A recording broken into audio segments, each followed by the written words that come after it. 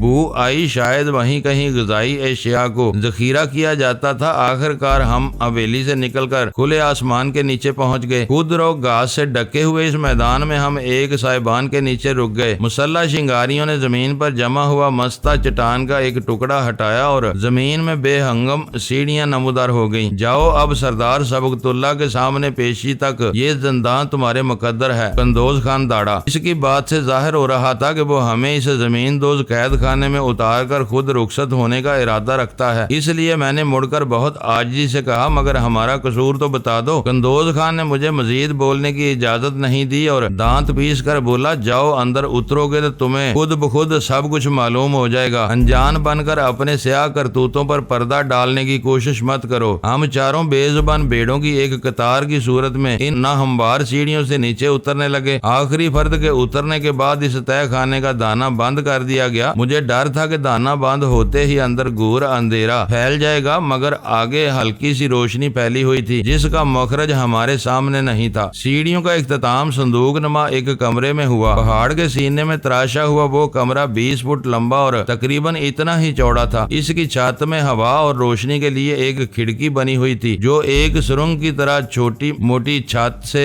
گزر کر شاید صاحبان کے نیچے ہی کھلتی تھی۔ اس ہوادان کے اوپری حصے پر مضبوط چوبی رکاوٹیں لگی ہوئی تھیں۔ ایک طرف کوئی دیو ہیکل انسانی وجود بے حس و حرکت پڑا ہوا تھا۔ یوں محسوس ہوا جیسے اس قید خانے کے کسی گوشے میں کچھ سانپ پھنکارا ہو۔ میں سرت سے اس آواز کی طرف گھوما تو اندھیرے میں 2 انسانی ہیولے گٹھڑیوں کی طرح سکڑے اور سمٹے ہوئے نظر آئے۔ وہ بالکل کونے سے لگے ہوئے بیٹھے تھے۔ ارے یہ تو سندل خان ہے۔ ویرا کی خوف اور تحیر میں ڈوبی ہوئی آواز نے مجھے چونکا دیا۔ وہ زمین پر ساکت پڑے ہوئے انسان کے سرانے کھڑی ہوئی تھی۔ میں فوراً اس کے قریب پہنچ گیا۔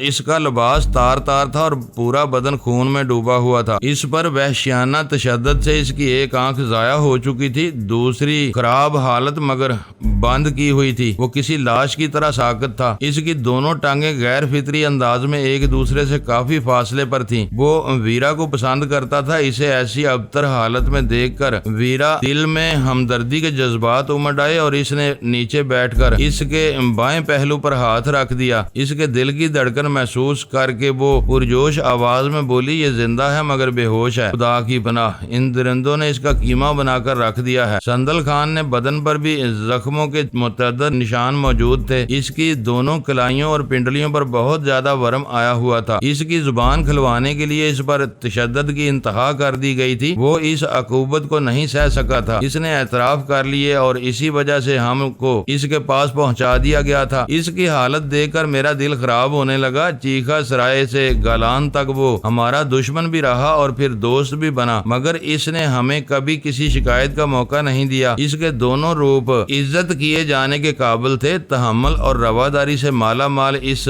شنگاری کا وہ انجام لرزہ خیز تھا۔ وہ کسی بھی طرح اس بربریت کا حقدار نہیں تھا۔ ویرا اس کے سرہانے بیٹھی ہوئی اس کے دونوں رخسار تھپ تھپا رہی تھی اور بار بار اسے پکارے جا رہی تھی۔ کچھ دیر بعد ویرا کی کوششیں رنگ لائیں۔ سندل خان کے ہونٹوں سے بے مقصد بڑبڑاہٹ بلند ہوئی، پھر اس کی گردن ہلکی سی جنبش کی اور آخر کار اس کی اکلوتی آنکھ نیمبا ہو گئی۔ اس کی ایک آنکھ یکا یک ڈراؤنی لگنے لگی۔ سندل خان چند لمحوں تک ویرا کی طرف دیکھنے کے بعد وہ دبی ہوئی آواز میں رک رک کر بولا، مجھے معاف کر دینا، میں تم سے کیے ہوئے عہد پر قائم نہیں رہ سکا۔ ان ظالموں نے میرے ساتھ ایسی درندگی کی ہے جو ہم خونی بیڑیوں سے بھی روا نہیں رکھتے۔ کاش میں زبان کھولنے سے پہلے مر گیا ہوتا۔ سولی اٹکتی ہوئی آواز پر گہری نکاہت تاری تھی۔ وہ تھک کر خاموش ہو گیا۔ اس کی گردن ایک طرف ڈھلک گئی اور اس نے اپنی آنکھ موند لی۔ غزالہ اپنی انگلیاں منہ میں دبے دیے پھٹی پھٹی آنکھوں سے سندل خان کی طرف دیکھے جا رہی تھی۔ اس کے جسم پر تشنج کی کسی کیفیت طاری تھی۔ سلطان شاہ بھی بدترین صدمے کی حالت میں نظر آ رہا تھا۔ ہم چاروں اس کے گرد موجود تھے مگر بے باس تھے، اس کے لیے کچھ بھی نہیں کر سکتے تھے۔ مجھے اس پر بہت مان تھا۔ سندل خان اسی حالت میں رک رک کر ٹوٹے پھوٹے الفاظ میں ہولے ہولے بڑبڑانے لگا، مگر خچروں والے نے میرا مان توڑ دیا۔ اس نے میری ہر بات اگل دی۔ میں سچ کہہ رہا ہوں کہ میں پھر بھی ہار نہ مانتا۔ انہوں نے میری دونوں کلائیاں توڑ دی، ایک پنڈلی توڑ ڈالی اور میں پھر بھی خاموش رہا تو انہوں نے میری ٹانگیں چیر کر مجھے چابک سے ادھیڑنا شروع کر دیا۔ میری ٹانگیں اتنی چری گئی ہیں کہ میری کھال پھٹ گئی اور خون کے فوارے بہ نکلے۔ پھر میری قوت برداشت جواب دے گئی۔ میں ڈینی سے اپنا قول ہار گیا۔ مجھے کچھ یاد نہیں کہ میں نے انہیں کیا کیا بتا ڈالا۔ میں نے سب ہی بتایا ہوگا جو وہ تمہیں بھی یہاں لے آئے۔ میں نے پہلے ہی کہا تھا کہ بادرانی بہت مکار ہیں، یہ کسی بہانے سے تم سب کو مار ڈالیں گے۔ میں مر رہا ہوں، میرے بدن سے اتنا خون بہ چکا ہے کہ میں بچ ہی نہیں سکتا، مگر مجھے دکھ ہے کہ میری وجہ سے وہ چار بھی مارے جائیں گے جنہوں نے میری زبان پر بھروسہ کیا تھا۔ میں یہاں سے اکیلا اسی لیے بھاگا تھا کہ میری بدقسمتی کے سائے تمہیں بھی نہ لے ڈوبے، مگر یہ ہو کر رہا۔ میں کس قدر بد نصیب ہوں کہ اپنے سینے پر بدعہدی کا سیاہ داغ لے کر بادرانیوں کی قید میں مر رہا ہوں۔ وہ پھر خاموش ہو گیا۔ ویرا کی بڑی بڑی اور چمکدار آنکھوں میں آنسو جل ملا رہے تھے۔ وہ اس شنگاری کے لیے دکھی تھی جسے ابتدا ہی سے اپنا کھلونا بناتی چلی آئی تھی۔ پھر شاید اس کے گرم گرم آنسو سندل خان کے چہرے پر گرنے لگے۔ سندل خان کی آنکھ پوری طرح کھل گئی۔ موت کے بھیانک خواب میں ڈوبی ہوئی اس آنکھ نے ویرا کا روتا ہوا چہرہ حیرت سے دیکھا اور سندل خان کے ہونٹ لرز اٹھے۔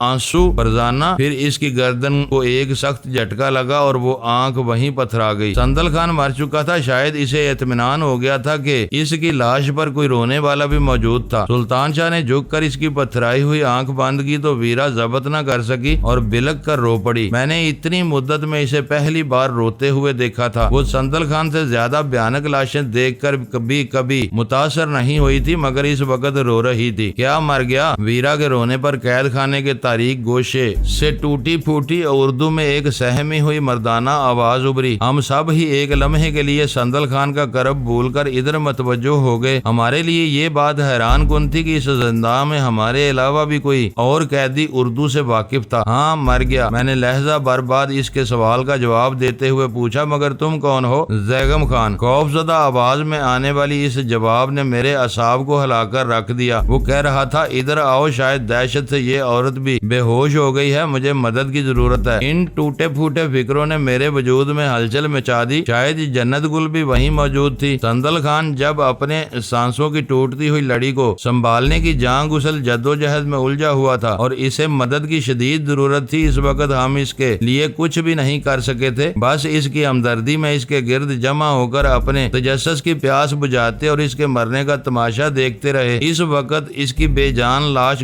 گور و کفن کے علاوہ ہر ضرورت سے بے نیاز ہو چکی تھی۔ ہم مردے کی وہ ضرورتیں پوری کرنے کے قابل نہیں تھے، جبکہ سندل خان کا دم نکلتے ہی بیگم خان نے اپنی موجودگی اور پھر کسی عورت کی بے ہوشی کا اعلان کر کے گویا ہمارے سروں پر لٹھ دے مارا تھا۔ میں سوچ بھی نہیں سکتا تھا کہ اس قید خانے میں سندل خان کے ساتھ بیگم خان بھی بند ہوگا۔ تہہ خانے کی پتھریلی سیڑھیاں اترتے ہوئے میں نے یہ ضرور سوچا تھا کہ ہمارا سامنا سندل خان اور کچنار کے خچروں والے سے ہوگا، اسی لیے جب میں نے تہہ خانے کے ایک تاریک کونے میں انسانی ہیبلے دیکھے تو سرسری طور پر انہیں نظر انداز کر دیا تھا، کیونکہ اس وقت ہمارے لیے سندل خان سب سے اہم تھا۔ جو ہی بیگم خان کی زبان سے عورت کا لفظ نکلا، میری نظروں میں مسکراتی ہوئی جنت گل مجسم ہو گئی۔ اسی کے ساتھ میرے ذہن میں یہ خوف بھی ابھر آیا کہ تہہ خانے کی نیم تاریخ خلوت میں ہم سب کا یوں یکجا ہونا سنگین خطرے سے کم نہیں تھا۔ ویرا اور غزالہ کو پہلے ہی سے جنت گل کے بارے میں تجسس تھا، وہ اس سے مل بیٹھتی تو اس سے سچ اگلوانے کی پوری صلاحیت رکھتی تھی۔ اس سچ کے انکشاف کے بعد میرے لیے سر اٹھانے کی بھی گنجائش نہ رہتی۔ عبد الرحیم خان کے فلیٹ کی رومان پرور خواب گاہ میں جنت گل کی دعوت انگیز پیش قدمیوں کو اپنے گلے کا ہار بناتے ہوئے میں نے سوچا بھی نہیں تھا کہ ایک دن دنیا اتنی مختصر ہو جائے گی کہ وہ قابلی دوشیزہ غزالہ سے روبرو آ بیٹھے گی۔ سندل خان کی لاش سے اس تاریک گوشے کی طرف بڑھتے ہوئے میرے دل میں شدت سے اس آرزو نے سر ابھارا کہ کاش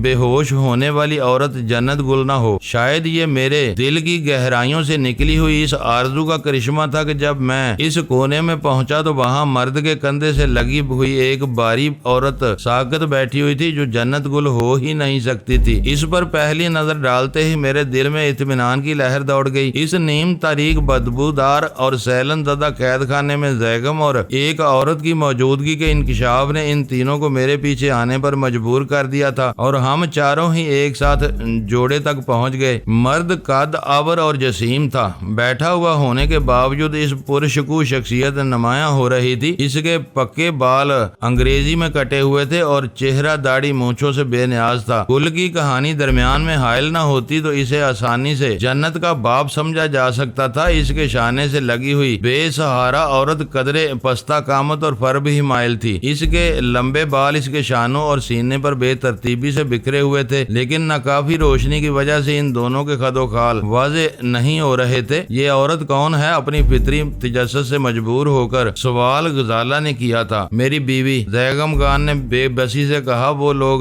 بیچارے کو ہم دونوں کے سامنے روئی کی طرح دھن رہے تھے۔ اس کی موت کے صدمے سے بے ہوش ہوئی ہے، اسے سہارے دے کر نیچے لٹانے میں میری مدد کرو۔ میری ایک ٹانگ خراب ہے جس کی وجہ سے مجھے بوجھ اٹھانے اور ہلنے جلنے میں تکلیف ہوتی ہے۔ وہ بگڑے ہوئے تلفظ کے ساتھ ٹوٹی پھوٹی اردو میں اپنا اظہار کر رہا تھا۔ زبان پر پوری طرح قادر نہ ہونے کے باوجود اس نے جو طویل جواب دیا، اس سے ظاہر ہو رہا تھا کہ وہ بہت تیز زبان اور باتونی ہے۔ اگر یہ تمہاری بیوی ہے تو پھر گونگی بھی ہوگی۔ خاموشی ہوتے ہی ویرا پوچھ بیٹھی۔ ویرا کی کیا سرائی نے اسے حیران کر دیا۔ تمہیں کیسے پتا چلا کہ یہ گونگی بھی ہے؟ زبان ہوتی تو یہ چیخے بغیر اتنی آسانی سے بے ہوش نہ ہوتی۔ ویرا کے ذہن سے سندل خان کی موت کے صدمہ فوری اثرات زائل ہو چلے تھے اور وہ نارمل ہوتی جا رہی تھی۔ اس نے کہا تم اندھیرے سے نکل کر روشنی میں آؤ، ہم تمہاری بھی وہیں لے آتے ہیں۔ پھر اس نے بڑھ کر اس عورت کو دونوں شانے تھام کر اسے دیوار سے ٹکا دیا۔ بیگم خان ہتھیلیاں فرش پر ٹیک کر بدقت تمام اپنے پیروں پر کھڑا ہوا اور پھر عملی طور پر تقریباً پھدکتا ہوا اس طرف چل دیا۔ ہوادان سے آنے والی روشنی پڑ رہی تھی۔